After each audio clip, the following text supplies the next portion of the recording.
कानून बनाना था, मंडी कानून, जिस पर बजट में कोई चर्चा नहीं है।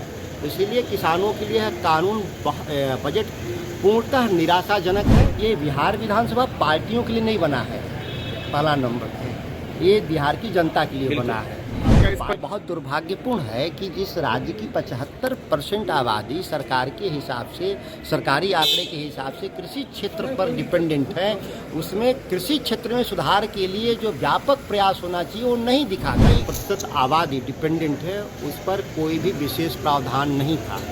सबसे महत्वपूर्ण कि मंडी कानून की अपेक्षा थी कि बिहार में किसानों की आय दोगुनी हो, इसके लिए जो जरूरी इंफ्रास्ट्रक्चर डेवलप करना था और जिसके लिए कानून बनाना था, मंडी कानून, जिस पर बजट में कोई चर्चा नहीं है। इसीलिए किसानों के लिए कानून बजट पूर्णतः निराशाजनक है और जिसकी मैं मांग सरकार से करूंगा कि आने वाले वक्त में इसको चर्चा में लाए। आपकी पार्टी स्वाभाविक है, स्वाभाविक है। तो आप सुधाकर जी कैसे देखते हैं? आप भी तो उसी पार्टी के हैं ना? ये बिहार विधानसभा पार्टियों के लिए नहीं बना है, पहला नंबर है, ये बिहार की जनता के लिए बना है। पार्टियों की बात सड़क पे होगा, यहाँ पे तो बिहार की जनता बजट फेलियर है, बजट फेलियर है पूरा। मैं कृषि के क्षेत्र में फेल मानता हूँ, संपूर्ण रूप से मैं अध्ययन करूंगा तो बात बता पाऊंगा। चर्चा में इस मामले को उठाइएगा, चर्चा जब होगी तो इस मामले को आप उठाइएगा। निश्चित तौर पे समय मैं मांगूंगा, अगर मुझे समय मिला तो जरूर मैं बात रखूंगा। आप मंडी कानून को लेकर के आप लगातार संघर्ष कर रहे हैं और उसके बारे में कोई चर्चा नहीं की गई इसमें, तो आपका यह बजट हताशा करने वाला बजट है इस मामले को लेकर के। सुधाकर जी, लेकिन जो बातें आप कर रहे हैं वो बीजेपी के लोग सदन में बोल रहे थे और आप बाहर बोल रहे हैं।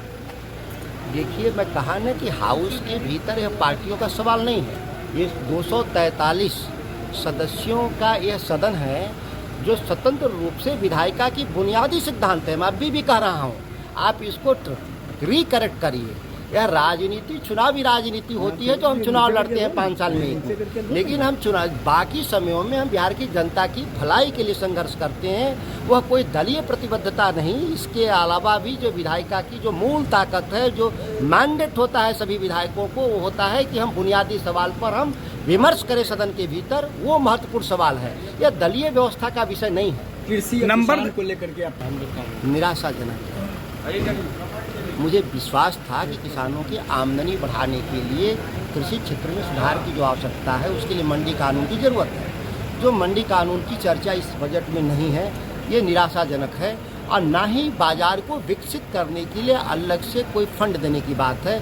इसीलिए मैं इसको बहुत निराशाजनक मानता हूँ। अगर नंबर देने की बात हो तो सुधाकर जी कितना नंबर दीजिएगा 10 में इस बजट को? मैं कृषि क्षेत्र में तो 0 दूंगा, बाकी बजट को मैं भी पढ़ूंगा, इसको अध्ययन करूंगा तुलनात्मक रूप से, तब मैं इस पर बात करता हूँ। जी, मैं 2 फरवरी को सत्र, देखिए होता क्या है, सत्र चलने से पहले ही आपको देना होता है। ये मैं 2 फरवरी को दे दिया, 14 फरवरी को मैं पत्र भी लिख दिया हूँ अध्यक्ष जी को कि इसी सत्र में, वर्तमान सत्र में भाष्य में लाएं। अभी तक मुझे इसका जवाब नहीं आया है विधानसभा सचिवालय की तरफ से। दुखद है, आना चाहिए, लेकिन अभी तक नहीं आया है। ठीक, थैंक यू।